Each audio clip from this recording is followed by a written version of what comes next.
Bukannya ingat dulu waktu nelpon saya 14 April 2025 DHL ini menelpon saya, Bere gimana Bere? Tiba-tiba sekarang 15 Desember mengajukan SP3, ya kan? Menghapus penersangkaan mereka.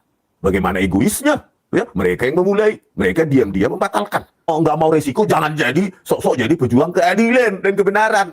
Ya, membawa-bawa nama ulama lagi. Damai Hari Lubis kalau berani datang. Ya kan? Begitu. Ini kan bagian dari risiko. Kalau enggak, ya nggak usah ikut-ikutan. Berarti Anda lari ke pinggiran. Gitu aja lah. Tapi jangan klaim karena kami yang mengundang. Gitu lagi nanti. Kami yang mengundang mereka jadi ahli. Buku ini sedang saya terjemahkan, Gibran Endgame. Dan kalian jangan ikut-ikutan kalian.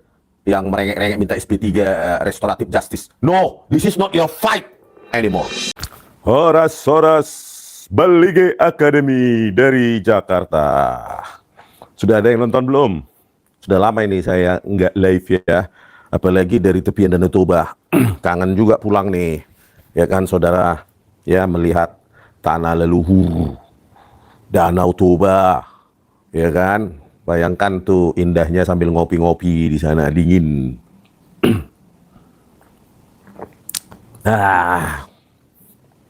Apakah kalian sudah beli buku ini? Gibran Endgame. Ya. Kita sudah punya stok 5.000 eksemplar. Dicetak lagi 5.000 sekarang. OTW Gibran Endgame. Wapres tak lulus SMA. Ya. Nggak ada. Masa sih? Udah ada itu. Sudah ada. Udah dong katanya ya kan. Nah balik lagi nih. Kalian beli 99.000. Nah, kalau kalian mau tahu reseller resminya ada di akun X saya, di YouTube saya juga seringkali saya buat. Nanti deskripsi video ini juga saya kasih. Bayangkan, cuma 49.000 bisa mengubah sejarah bangsa kita.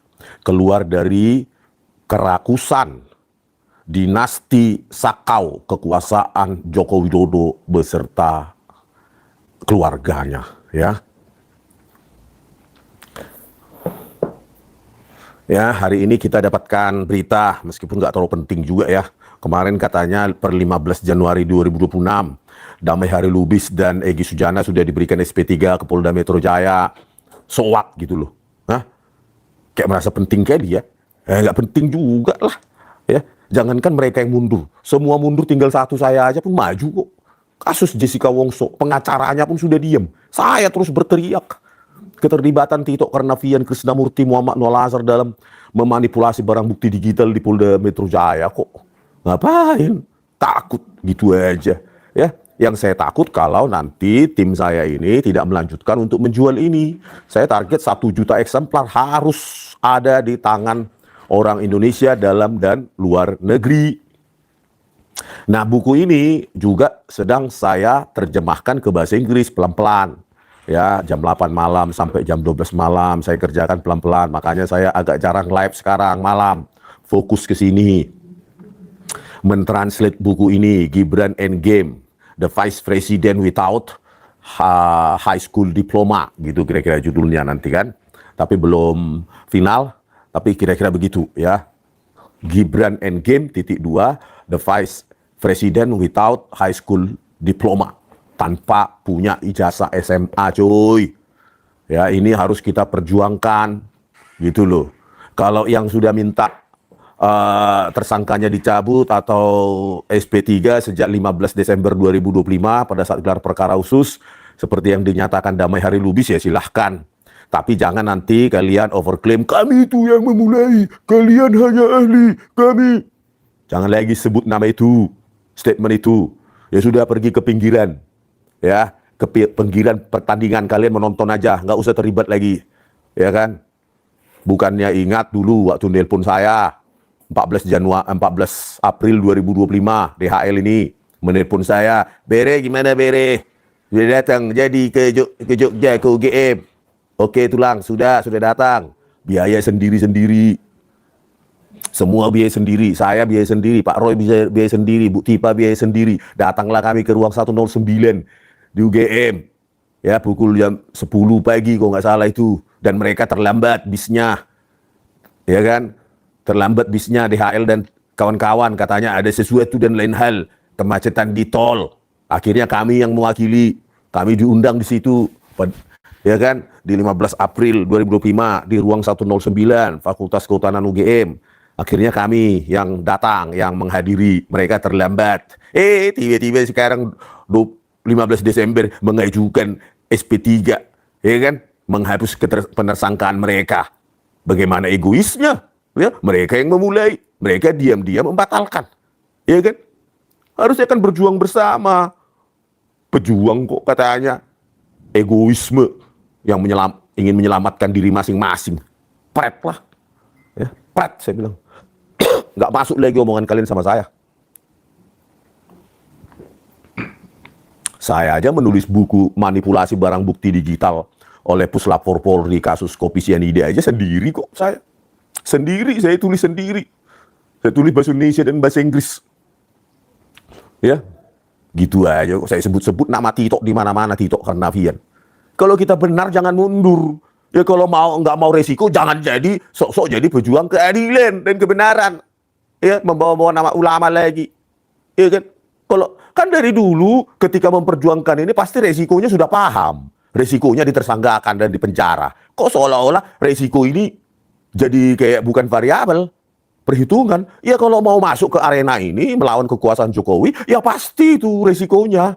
Gitu loh. Resikonya ditersangkakan. Itu. Ya, jangan playing victim lah. Nanti malam saya hadir di acara Bola Liar Kompas TV 20.30. Di situ ada Damai Hari Lubis. Kita dengarkan dulu. Ya, Damai Hari Lubis kalau berani datang. Ya kan? Begitu. Ini kan bagian dari risiko. Kalau enggak, ya enggak usah ikut-ikutan. Berarti Anda lari ke pinggiran. Gitu aja lah. Ya. Tapi jangan klaim karena kami yang mengundang. Gitu lagi nanti. Kami yang mengundang mereka jadi ahli. Di ini. Di UGM 15 April. Itu. Ya. Jadi jangan begitulah. Ya sudah, selesai. Terima SP3, sudah tenang sana tidur di rumah. Sama sanak keluarga. Beres. Ya kan? Biarkan kami yang melakukan perlawanan ini. Ya, kalian nggak mental kalian. Ya udah, gitu aja. Ya, biarkan. Dan buku ini sedang saya terjemahkan, Gibran Endgame. Dan kalian jangan ikut-ikutan kalian. Yang merengek-rengek minta SP3 restoratif justice. No, this is not your fight anymore. Memangnya pernah ya? Jadi ini Gibran Endgame, Wapres tak lulus SMA. Bisa kalian dapatkan di mana-mana. Hubungi reseller resmi kami. Di post saya ada itu, di YouTube, di X saya juga banyak. Ya, jadi kalau kalian ingin membantu jangan omon-omon.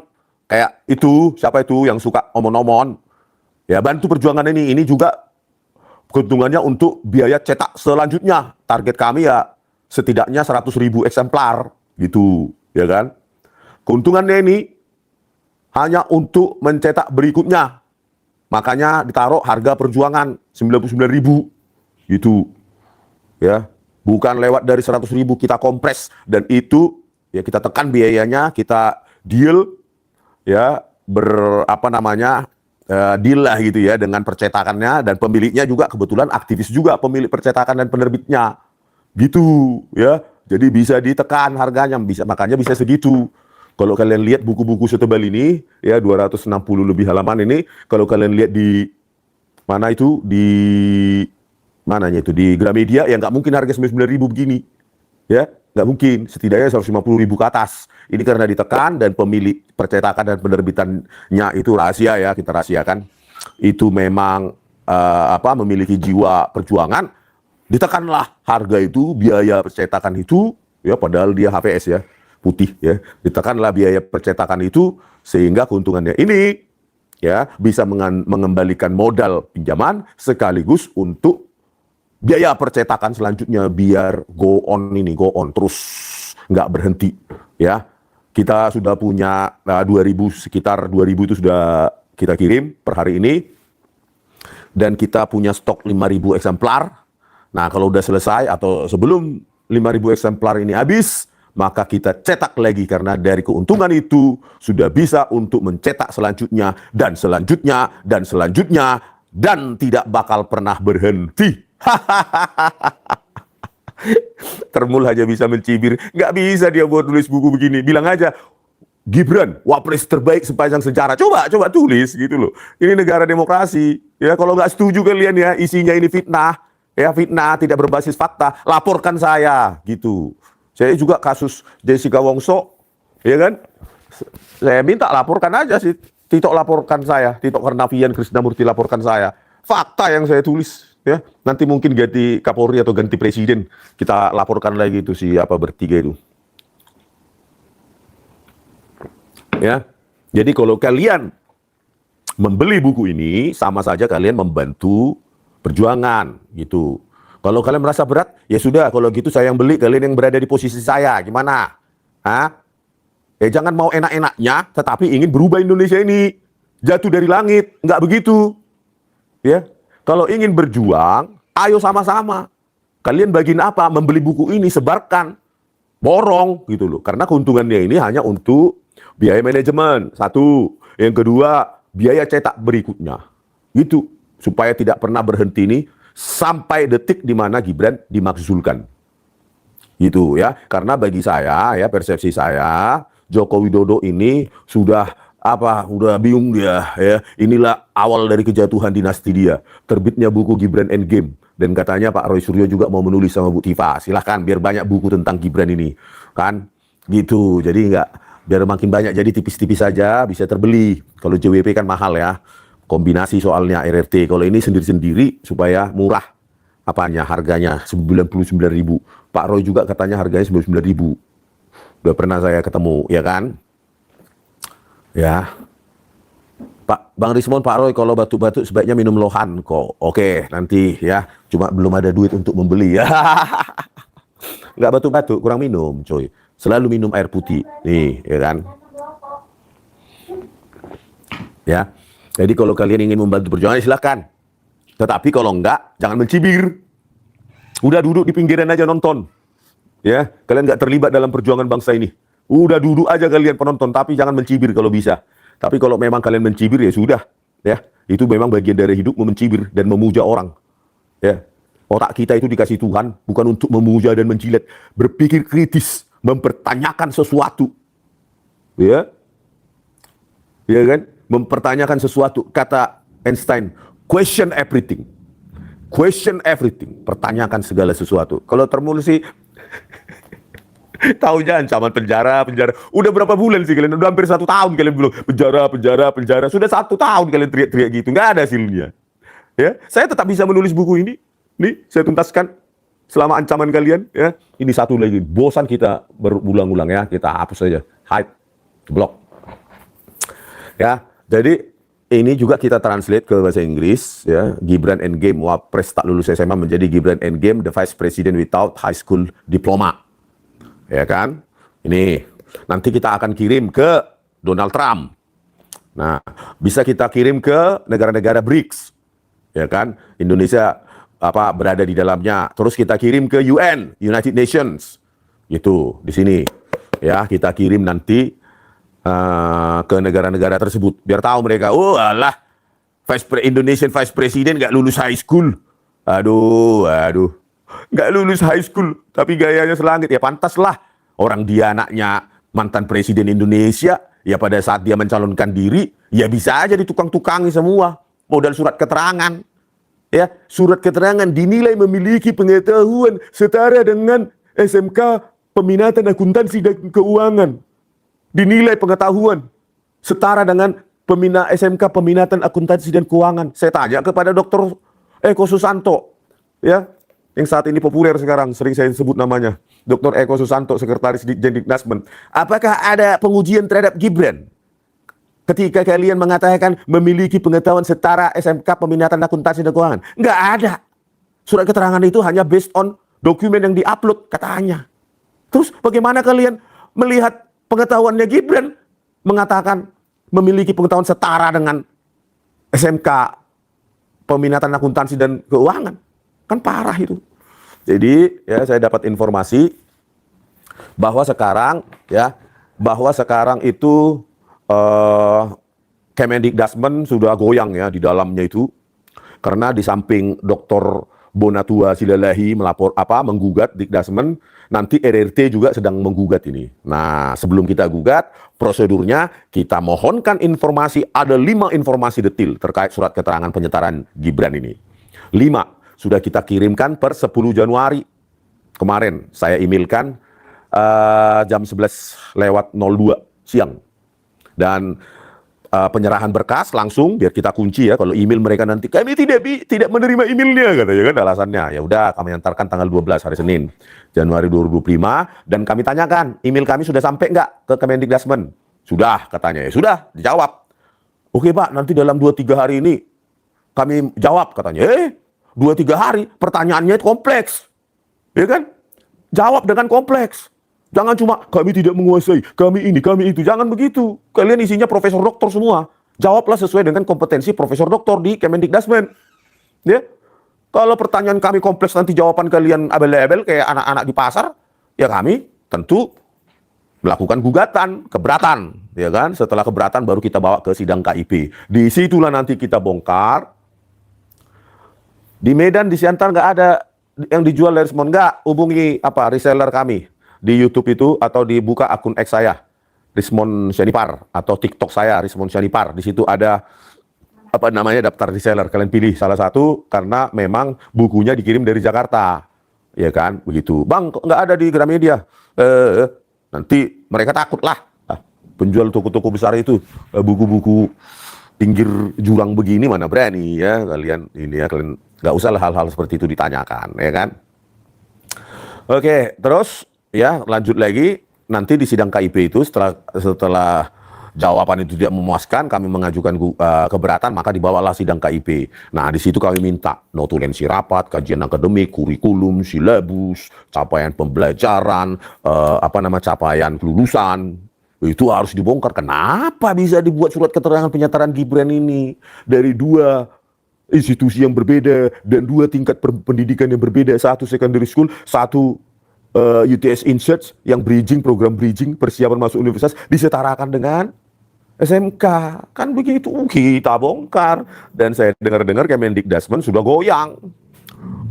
Kenapa goyang? Mereka nanti ya aja nanti kita tunggu, jangan sampai begitu nanti alasannya ya.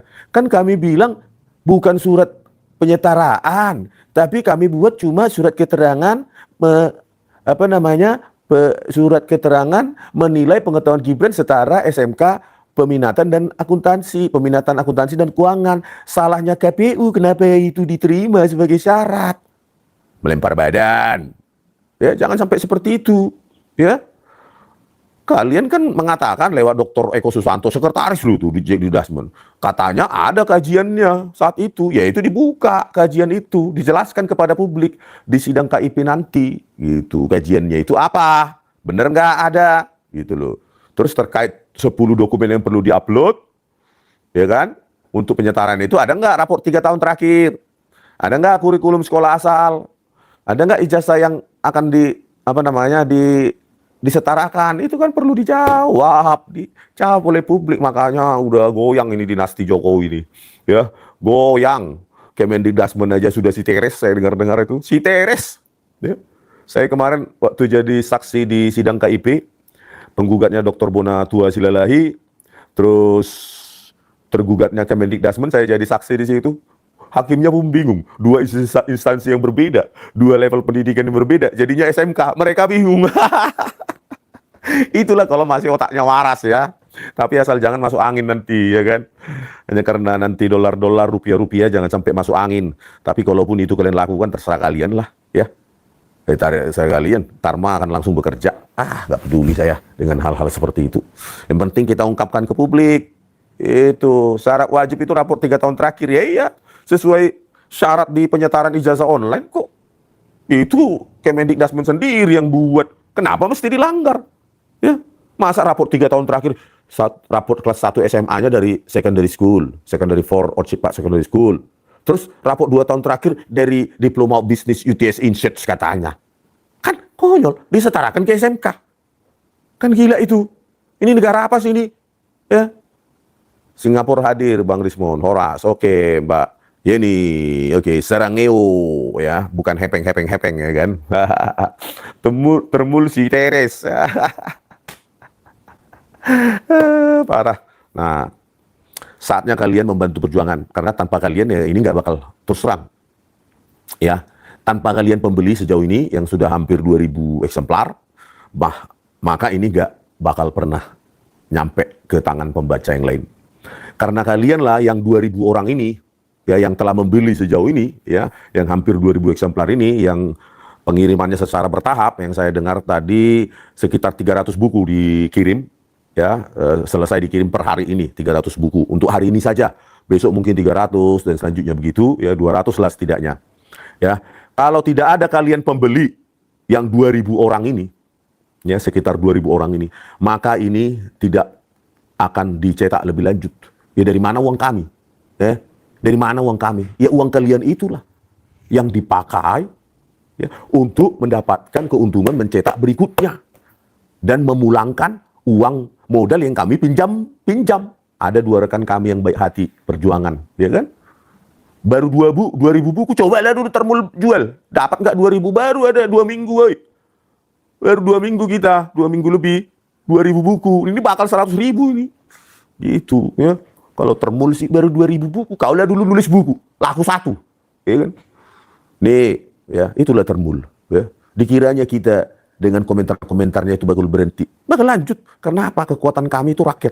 Setidaknya rakyat yang membeli ini. Ya, ya. Rakyat yang membeli ini. Nah, terus setiap hari. Ya. Reseller saya sibuk terus setiap hari. Ya. Karena mereka bekerja dalam tim dan terbuka. Dan saya tidak intervensi. Akhirnya ya mereka bermanuver sendiri, perjuangan ini masih panjang, ya. Jadi kalau kalian ingin beli, mendukung untuk cetak berikutnya, beli. Ya, kita harus kompak. Karena uang kalian itulah yang berjasa untuk mendistribusikan ini. Gitu. Bang, belinya di mana? Di daftar reseller, di video live saya sebelumnya juga ada, di post YouTube juga ada. Lihat aja Baligi Academy, ada itu. Ayo cari gitu. Kalau ingin membantu perjuangan ya harus berusaha. Ya. Ya kan begitu. Kita harus bahu-membahu. Kita harus saling membantu. Karena yang kita lawan ini a man with thousands of trillions of rupiahs. Ribuan triliun. Dari beberapa sumber saya tahu. Gitu loh. Ini manusia dengan ribuan triliun. Nggak gampang, bro. Semua orang bisa disuap dengan uang itu. Nggak usah triliunan. Disuap puluhan miliar pun udah goyang dia. Udah goyang gitu. Ya kan? Ntar dulu. Ya, udah jam berapa ini? Sekarang jam 17.09. 17.09. Ya, 17.50 saya mau live Zoom di Metro TV. Nanti terus jam 20.30 di Bola Liar Kompas TV. Ya, itu datang ke sana. Ya kan? Begitu, ya kan? Termul lepas dari kandang, betul lah itu. Cuma mencibir aja kerjaannya. Kenapa nggak pujaan-pujaan Termul itu nulis buku gitu loh? Nggak mampu. Itu suruh itu Adi Armando tulis buku Gibran Wapres terbaik. Gitu loh. Jangan cuma satu statement tanpa argumentasi apapun. Ini loh, ya kan? Saya setelah translate ini selesai, saya akan tuliskan buku kedua tentang Gibran. Hasil dari nanti sidang KIP akan saya tuliskan. Itu. Saya dokumentasikan. Gitu, ya kan? Semua harus kita dokumentasikan. Ya, ada yang tanya tadi WA, Bang, buku KM50 ada? Belum, bro, sabar-sabar, semua serba pelan-pelan. Ada juga yang email menanyakan. Jadi belum, KM50 belum ya, OTW pelan-pelan. Ya, saya paralel, mencoba untuk paralel tapi pelan-pelan dan bertahap. Karena kan harus based on data, ya kan? Gitu. Oke. Nah, ini dulu. Karena modal dari nanti KM50 itu biaya cetaknya kami ambil dari sini juga gitu loh. Ya, keuntungan dari buku Gibran Endgame ini kami pakai untuk biaya cetak buku selanjutnya. Buku KM50, Kanjuruan dan lainnya gitu. Kalau kalian ingin berpartisipasi mendukung perjuangan ini hanya dengan 99.000 silakan. Tapi kalau enggak ya setidaknya jangan mencibir. Orang lagi berjuang, ya. Itulah apa kalian, solidaritas kalian. Ya. Kalau mau bantu hubungi reseller, nanti di deskripsi video ini saya taruh. Ya kan? Itu. Ini perjuangan, bro. Untuk meluruskan sejarah perjuangan bangsa, kok bisa ada seorang wapres nggak punya ijazah SMA, ya kan? Hanya modal surat keterangan dinyatakan dinilai memiliki pengetahuan setara SMK peminatan akuntansi dan keuangan, surat keterangan. Gila nggak itu? Ya, nggak diuji. Bayangkan, nggak ada pengujian bahwa dia dinilai memiliki pengetahuan itu diuji atau enggak. Gitu, ya.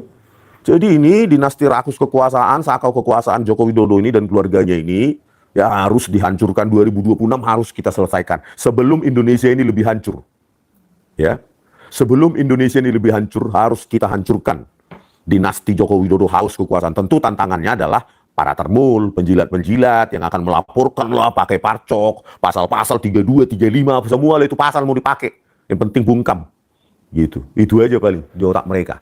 Ya kan? Otak mereka laporkan, bungkam, masuk kau ke penjara. Mereka nggak peduli itu kebenaran itu. Ya. Bang, BES sudah muncul ke publik ya terserahlah. Tapi jangan klaim perjuangan ini milik kalian. Kan gitu, ya kan? Peduli, tak peduli. Semua mundur pun saya jalan sendiri. Ngapain?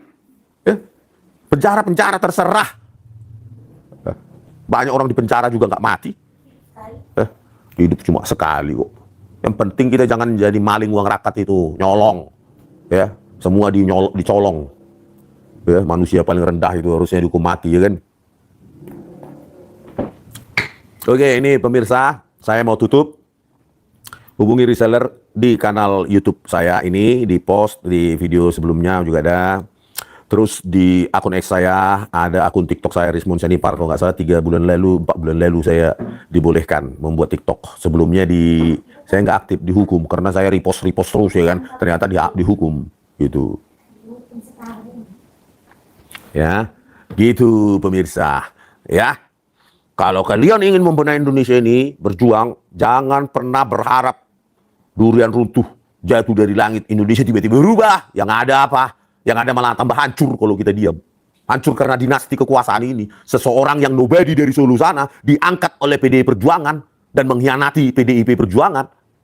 Dan setelah jadi presiden pengen periode ketiga. Gak bisa periode ketiga dia jabatan second term. Ya. Periode ketiga anaknya dijadikan wapres. Ya, modal mantu, mau kondo. Juga bisa jadi gubernur Sumatera Utara. Entah apa prestasinya. Gitu. Tiba-tiba jadi wali kota Medan. Tiba-tiba jadi gubernur Sumatera Utara. Entah apapun prestasinya. Gitu. Hanya karena jadi mantunya Jokowi. Sekalian aja itu cucunya siapa Jokowi itu jadikan entah apa, Menko. Setara dengan Pratikno. Atau wakilnya Pratikno. Ya, jadikan Menko aja itu, jangan Etes dan lainnya itu. Ya, sekalian jadi Korea Utara kita. Kim Jong-un, Kim Jong-il, setelah itu Kim Jong-fa. Ya. Terus negara, paling tidak mereka bukan negara demokrasi. Menyatakan dirinya. Ya, ini menyatakan diri negara demokrasi. Bapaknya sedang jadi pusat kekuasaan, jadi presiden, anaknya nyawapres. Ya menanglah. Nenek-nenek juga tahu itu. Dengan bansos orang Indonesia gampang disogok. Gak usah 100.000. Mungkin orang Indonesia 50.000 pun gak peduli dia. Yang penting bisa beli beras. Taruh suaranya. Gitu. Ya, dipilihlah si Gibran ini. Karena Indonesia banyak yang miskin. Banyak yang bodoh. Itulah dimanfaatkan. Ya. Itu yang dimanfaatkan. Itu kebodohan dan kemiskinan bangsa Indonesia dipakai, dimanfaatkan untuk melancarkan dinastinya. Padahal kebodohan, kemiskinan ratusan juta rakyat Indonesia itu kesalahan pemimpin. Gitu. Tapi mungkin sengaja dipelihara supaya bisa dipakai untuk voters, ya, pemilih. Nanti gampang itu 100.000 aja, nanti gampang suara kita, nanti bisa gampang kita beli. Ya, kan begitu nanti otaknya si Gibran ini. Ya kan? 2029, gampang itu, gampang. Ya gampang, kita sudah tahu pola pikir orang Indonesia. Kasih beras 5 kg, kasih uang 50.000, 100.000, 200.000 perak. Udah gampang itu. Otaknya paling begitu. Perbanyak buzzer. Ya, buzzer-buzzer komisaris. Gampang itu. Laporkan siapa yang mengkritik. Ya, laporkan buku Gibran Endgame. Ya, laporkan semua. Biar puas kalian. Terus nanti tawaran RJ. Kalau nggak mau masuk penjara kalian, ditelepon Polda Kapolri. Ya, dapat SP3. Ya kan, gitu aja. Terus aja begitu. Ya, hukum dipakai untuk menjilat kekuasaan Jokowi. Hukum dipakai untuk menjilat dinasti kekuasaan, rakus kekuasaan, sakau kekuasaan. Ya. Dipilih dari demokrasi, tapi mengkhianati demokrasi itu sendiri. Siapalah kau dari Solo sana, kalau nggak diangkat PDIP. Makanya saya bilang PDIP pun perlu membuat statement minta maaf kepada rakyat. Ya. PDIP seharusnya, ya, atas nama moral, meminta maaf. Gitu. Kami telah salah pilih dengan pencitraan mengangkat seseorang dari Solo. Ternyata hasilnya begini, hutang menggunung. demokrasi hancur, KPK dilemahkan, semua dan semua. Harusnya kalian PDIP setidaknya minta maaf lah. Supaya ini pembelajaran bagi partai lain. Sebelum mengangkat seseorang menjadi setidaknya calon presiden, hati-hatilah. Jangan cuma mau menang. Nggak peduli ini orang siapa, yang penting jago pencitraan, masuk gorong-gorong. Berjanji 6.000 SMK, janji-janji munafik. Terus dibawalah ke pusat, dipoles dengan media. Hasilnya apa? Indonesia hancur. Sudah layak sebenarnya bagi saya PDIP ini minta maaf. Terus terang, ya. Sudah layak. Ya. Coba kalian dulu kritis mengkaji benar siapa orang ini Joko Widodo ini sebelum kalian bawa ke gubernur, jadi gubernur DKI Jakarta, sebelum kalian bawa jadi calon presiden. Kalau kalian benar-benar kaji, teliti dengan hikmat, dengan seksama, Indonesia nggak bakal jadi begini. Nggak bakal. Ya. Makanya jangan memilih orang dari popularitasnya. Pintar memoles diri, dipoles oleh media. Nanti pada saat dia nyapres itu, pakai baju kotak-kotak lah dia. Merah putih itu. Saya ingat itu. Nanti KPK kita akan berbuat. Anggarannya kita perbanyak kalau bisa 10 kali. Jumlah penyidiknya juga kita tambah. Mulutnya gampang kali berjanji. Setelah jadi presiden, apa yang terjadi? KPK diapain? Halo PDIP. Coba dulu, saya tanyakanlah dulu. Bapak Ibu petinggi PDIP. Minta maaflah kalian sebagai pembelajaran Indonesia, perjalanan bangsa Indonesia, bahwa setidaknya dengan minta maaf kepada rakyat itu, ini menjadi pembelajaran bagi partai-partai lain. Jangan pernah memilih orang tong kosong nyaring bunyinya. Ya, seperti membeli kucing dalam karung, entah siapa dia. Setidaknya, ya, paling rakyat juga akan memberikan kesempatan lagi kepada partai-partai, ya, yang mencalonkan presiden. Tempatkanlah kepentingan bangsa itu di atas segalanya, hai parpol-parpol. Tempatkanlah kepentingan bangsa dan negara itu di atas kepentingan politik. Partai politik yang asal gue pengen capres gue yang menang. Jangan gitu. Ya.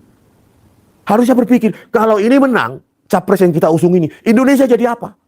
Kalau proyeksi kalian gagal, ya, capres yang kalian usung itu menang dan gagal, harusnya kalian minta maaf pada rakyat. Minta maaf. Bagaimanapun keterlibatan kalian yang membuat Joko Widodo ini menjadi presiden, itu nggak bisa dibantah, nggak bisa disangkal. Ya. Nggak bisa dibantah, nggak bisa disangkal keterlibatan kalian. Ya, lebih baik minta maaflah kepada rakyat Indonesia. Oh iya, kami pernah salah dan ini pembelajaran. Bukan hanya PDIP, semua partai-partai lain. Terutama PDIP. Hancur Indonesia ini karena capres yang kami usung. Dan hampir 2 periode, kritik-kritik dari rakyat tidak pernah kami dengar hanya demi melindungi si Jokowi ini. Itu harusnya. Sehingga kalau bisa itu dijadikan, didokumentasikan. Cancel. Terinterupsi, ya. Kalau bisa itu, ya, dituliskan oleh partai, ya, dijadikan dokumentasi, dijadikan pembelajaran, bahan sejarah, supaya tidak pernah ada lagi parpol di Indonesia ini yang mementingkan kemenangan capresnya di atas kepentingan bangsa dan negara. Kalau capres yang kalian usung ternyata mengkhianati rakyat, tujuan kalian harusnya berani minta maaf. Ya. Gitu. Tapi kalau itu nggak kalian lakukan, people power. Kalau saya sih people power. Ya, people power. Karena mereka nggak merasa lagi saking enaknya duduk di tempat duduknya itu, nggak merasa lagi gajian tiap bulan, insentif di mana-mana, ya, uang reses, uang apa segala macam, nggak merasa lagi mereka itu uang dari keringat rakyat. Saking enaknya tempat duduk itu. Ya, minta maaf lah kalian, terutama PDIP. Ya. Rakyat pasti menunggu dan memaafkan. Tetapi ini pembelajaran. Jangan pernah lagi di Republik ini lahir dinasti rakus kekuasaan Joko Widodo. Jangan lagi. Ya, bayangkanlah, apa nggak malu negara ini? Seorang presiden masih menjadi pusat kekuasaan. Anaknya mencalonkan diri jadi wapres. Dengan modal bansos yang dari uang keringat rakyat itu aja udah menang. Ya, nggak usah Gibran yang mengajukan jadi wapres. Ya kan? Sepupunya si Gibran pun pasti menang. Gitu. Ya, Kalau saya disuruh memilih calon presiden 2029, saya akan pilih mereka yang mau berjanji cap darah, membuat undang-undang hukuman mati bagi koruptor. Dengan menghukum mati para maling uang rakyat itu, 50% penyelesaian permasalahan bangsa ini selesai. Ya, kita relakan 1 juta orang dihukum mati, tetapi menyelamatkan 279 juta yang lain. Ya, itu. Masalah mengentaskan kemiskinan pasti selesai. Pasti itu. Orang akan takut hukum mati. Ya. Akhirnya apa? Kekayaan terdistribusi. Bukan sama si maling-maling uang rakyat itu dan oligarki itu. 2029 ada nggak capres yang berani membuat apa hukuman mati dan rampas uang koruptor? Undang-undang semacam itu. Ya, kalau nggak ada ya mimpilah kita 2045 menjadi negara emas, Indonesia emas pret, Indonesia emas kutu kupret. Kalau maling uang rakyat masih berpos tapora, nggak apa-apa kalau ketahuan uangnya dikembalikan. Ada kata si Luhut juga, ya kalau kalian mau sempurna di surga aja kalian. Ya nggak bisa bersih-bersih amat, bersih-bersih banget. Di surga aja kalian.